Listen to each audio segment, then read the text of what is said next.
Jes, terve. Tomi Gaubrilov. Tässä on mun palvelumuotoiluprojekti. Kyseessä on Espoon kaupungin talouspalveluiden myyntilaskutuksen asiakaspalveluprosessin kehittäminen. Mä oon töissä tuolla Espoon kaupungin talouspalveluissa. Siellä hoidetaan Espoon kaupungin talousasioita, ostolaskuja, myyntilaskuja, kirjanpitoa, HR-asioita ja sitten myös palkkahallintoa. Ja on myös vähän kaikenlaista muutakin sisällä sitten, mutta noin on lähinnä noin pääasiat. Ja tässä projektissa on tarkoituksena kehittää talouspalveluiden asiakaspalveluprosessia myyntilaskujen asiakkaille.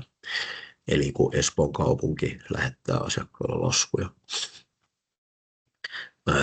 Meillä on jo ohjeita olemassa asiakkaalle ongelmien ratkaisu itse, mutta asiakaspalveluun tulee edelleen paljon niin sanottuja turhia yhteydenottoja.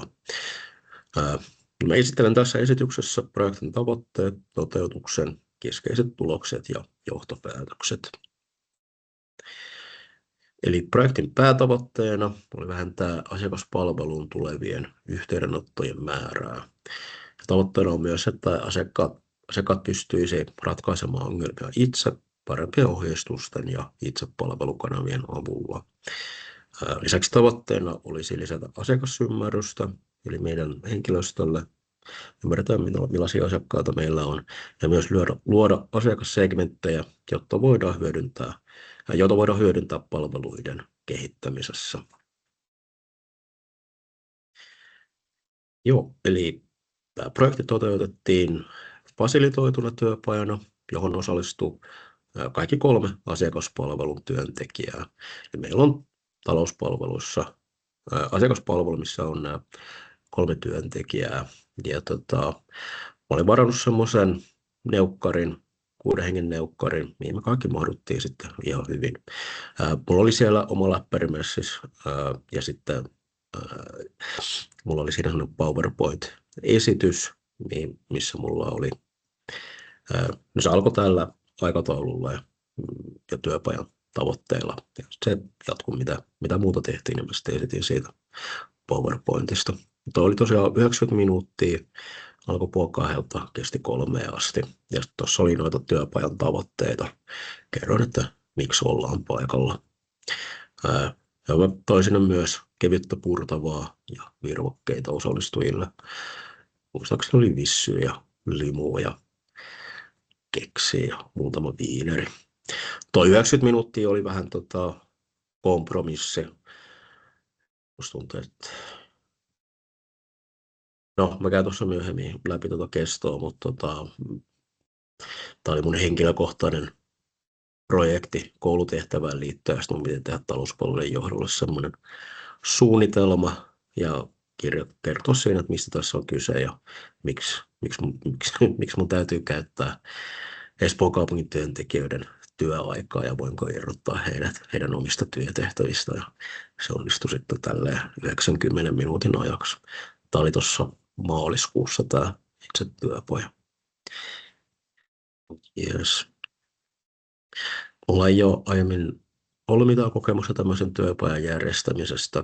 Ja mä itse asiassa loin tämmöisen aikataulun, minkä mä sitten tulostin itselleni A4:lle. Eli tuon 90 minuutin ajaksi. Ja mä käytin siihen sitten tekoälyä. Hyödynsin tosiaan siinä, kun mulla ei oikein ollut tietoa, että mikä olisi hyvä aika käyttää mihinkin osioon. Joo, tämä itse työpaja sitten työskentely alkoi tämmöisellä brainwriting-menetelmällä. Ja tässä nämä osallistujat mietti näitä syitä, miksi asiakkaat on yhteydessä myyntilaskuista. Ja kirjoitti näitä syitä sitten post-it-lapuille. 1 syy per 1 lappu. Näitä sitten liimattiin tuohon neukkarin seinälle. Ja sitten kun ne oltiin siihen meni noin 5 minuuttia, sen verran on aikaa. Sitten kun kaikki syyt oli liimattu sinne seinälle, niin näitä alettiin järjestää teemojen mukaan. Että Ja se voi olla kuin eräpäivän siirto. Se taitaa olla yksi isoin, miksi asiakkaat on yhteydessä, että se on yksi teema. Ja sitten esimerkiksi laskun sisältö, että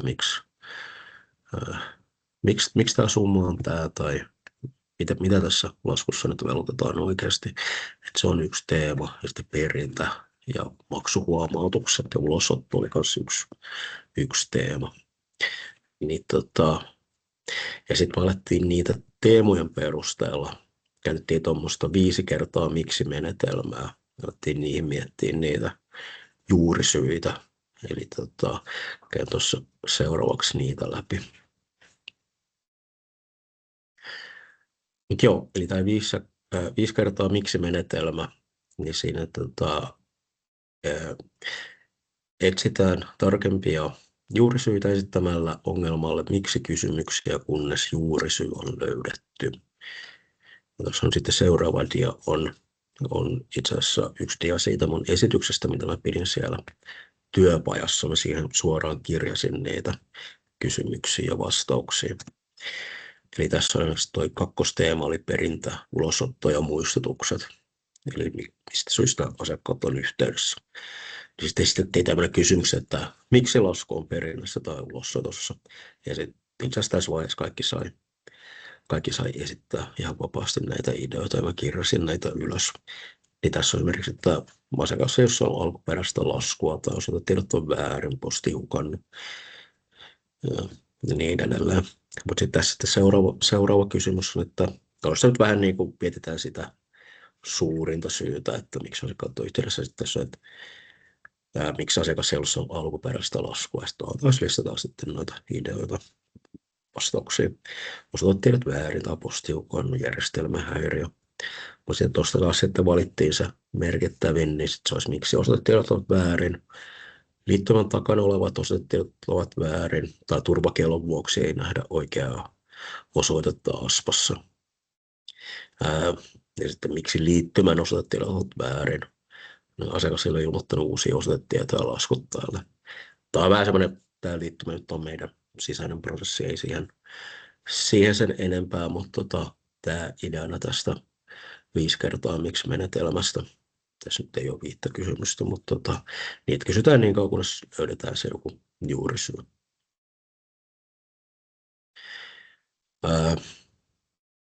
Ja sitten me oltiin käsitelty nämä teemat, tehty se 5 kertaa miksi-menetelmä, ja sitten jokainen sai itsenäisesti noin 5 minuutin ajan kirjoittaa postit lapulle taas ratkaisuja näiden juurisyiden ongelmiin. Esimerkiksi tuossa oli tuo teema 2, että asiakkaat ei ilmoittanut niitä muuttuneita osoitetietoja, niin miten me saataisiin asiakkaata ilmoittamaan niitä. Niin tuossa oli tuommoinen poistuksia laskujen mukana, osoitetietojen ajan tasalla pitämistä ja muistutuksia laskujen mukana. Asiakkaita muistutetaan siitä, että muistetaan pitää osoitetiedot ajan tasalla. Tämä oli sellainen, että kerättiin niitä ideoita ja sitten äänestettiin niistä, mikä olisi paras. Ja tuossa on noita, tämäkin oli itse asiassa mulla siinä esityksessä, tai siellä työpajassa, tämä oli mun siinä PowerPoint-esityksestä, ja kirjasin tähän suoraan sitten näitä. Tuloksia. Työpajassa tulistettiin paljon erilaisia syitä asiakasyhteydenotoille. 4 suurinta teemaa oli eräpäivän siirto, perintä ja muistutukset, liikamaksut ja palautukset sekä laskujen sisällön virheet. Merkittävä havainto oli, että suuri osa asiakkaista on vieraskielisiä. Näiden asiakkaiden yhteydet kestää usein pidempään ja nykyiset ohjeistukset eivät palvele heitä riittävästi. No, tämä nyt ei sinänsä ole yllätys, kyllä ne asiakaspalvelun työntekijät tiesivät, että niistä suuri osa on vieraskielisiä, mutta sitten sanoisin, että ehkä se merkittävä havainto oli, että nämä vähän niin kuin nämä teematkin joutuu nimenomaan tähän näihin vieraskielisyyteen. Tuossa on esimerkiksi toi yhteydet kestää usein pidempään. Siinä on toki vähän kielimuuriakin. Ja sitten just noita ohjeistuksia, niitä on kyllä englanniksi ja laskujakin lähetetään englanniksi, mutta ne ei ehkä palvele sitten riittävästi. Ja sitten pitäisikö olla jollain muilla kielillä niitä. Lisäksi huomattiin, että asiakkaat eivät aina tiedä, mihin heidän tulisi olla yhteydessä, koska laskutusta hoitaa useat eri yksiköt. Tämä aiheuttaa turhia lisäyhteydenottoja. Eli tässä on esimerkiksi olla joku päiväkodin lasku, ja sitten siinä laskulla on vaikka väärä summa, niin asiakkaan täytyy silloin olla yhteydessä semmoiseen päiväkodin laskutuksen numeroon, ei meihin. Ja niillä laskuilla on kyllä niin kuin molemmat numerot, että jos asiakas haluaa sitten vaikka siirtää laskun eräpäivään, niin sitten se on yhteydessä meihin talouspalveluihin. Ja niillä laskulla on ne molemmat numerot, mutta se on asiakkaalle vähän epäselvää, että mihin täytyy olla yhteydessä. Ja niitä on myös muita aiheita, mistä he on yhteydessä. Niin se on sitten asiakkaalle vähän sellainen, että asiakkaalle se pitäisi olla niin, että heti ensimmäisellä soitolla pääsisi oikeaan numeroon. Et noista nyt tulee aina sitten myös sinne yksikköihin turhiin yhteydenottoja. Menetelmistä Brainwriting toimi hyvin, mutta toi 5 kertaa miksi ei ollut toimiva asiakassegmenttien muodostamiseen. Mä kerron tuossa myöhemmin lisää siitä. Tulokset osoittaa, että asiakasyhteyden taustalla ei ole pelkästään yksittäisiä virheitä, vaan laajempia ongelmia ohjeistuksissa ja palvelun selkeydessä. Erityisesti vieraskieliset asiakkaat tarvitsevat selkeämpiä, monikielisempiä ohjeita. Ja näitä ohjeita tulisi siis kehittää selkeämmiksi ja tarjota useammilla kielillä. Itsepalvelukanavia ja nettisivujen käytettävyyttä tulee parantaa. Lisäksi asiakassegmenttien muodostamista kannattaa jatkaa toisessa työpajassa sopivammalla menetelmällä. Tässä on itse asiassa, meillä on talouspalveluissa meneillään toinen tämmöinen asiakassegmentointiprojekti, mutta se tehdään ostolaskujen ja hankinnan ja sen puolen asiakkaille ja siinä samalla sitten me itse asiassa uusitaan nettisivuja ja ohjeita ja ohjeiden rakennetta ja visuaalista ilmettä ja kaikkea.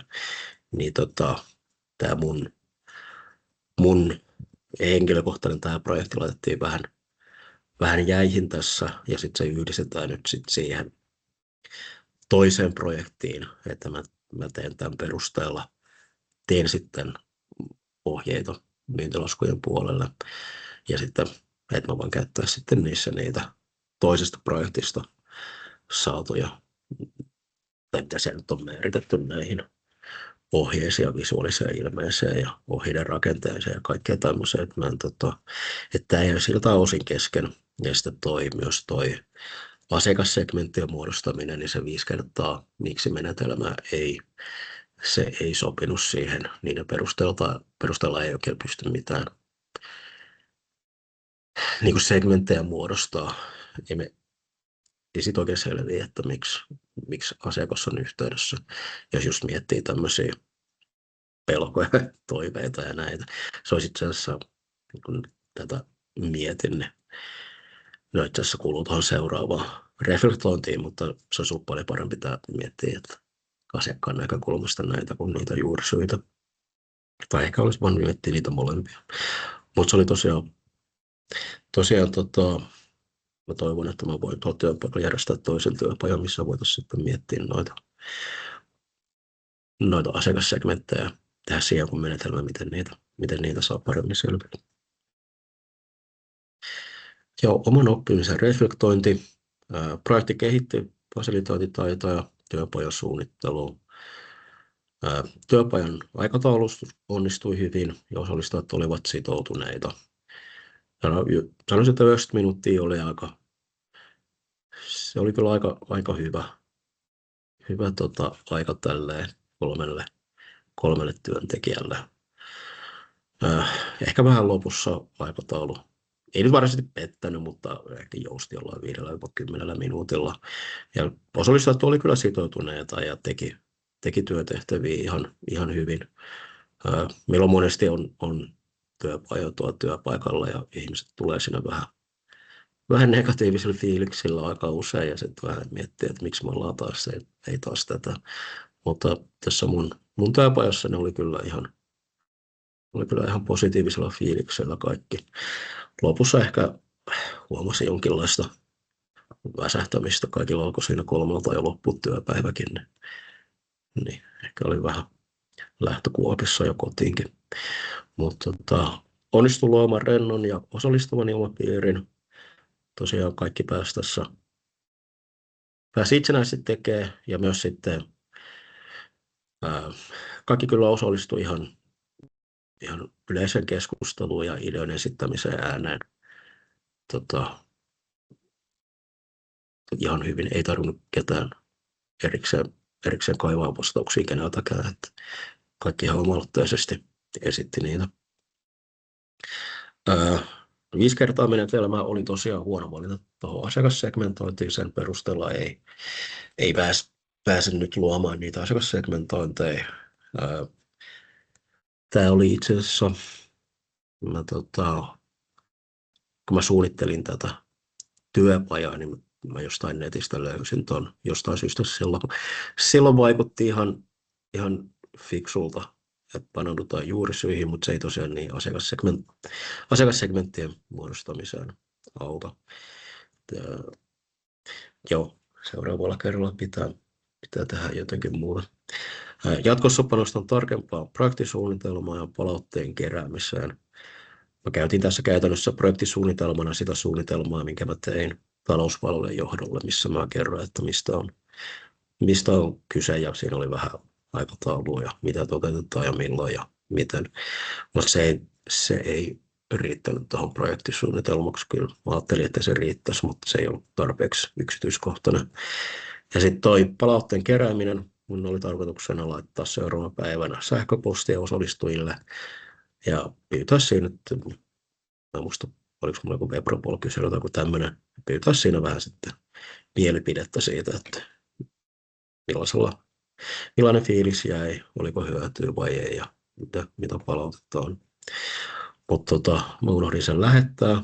Yhtenä syynä on toi huono projektisuunnitelma. Jos mulla olisi ollut semmoinen siellä lopussa, niin se olisi ihan varmasti sitten auttanut sen muistamisessa. Mutta kokemuksen perusteella koen pystyväni vetämään jatkossa myös laajempia työpajoja. Sanoisin, että kyllä tämä antoi ihan hyvää kokemusta, vaikka kesti vain 90 minuuttia, niin kyllä tuossa piti aika paljon tehdä valmisteluita, valmistaa esitystä ja muutakin. Kyllä tämä antoi todella paljon kokemusta. Uskoisin, että paljon itsevarmempi ote olisi seuraavassa työpajassa. Jes, tämä oli tässä. Kiitos. Kiitos kaikille.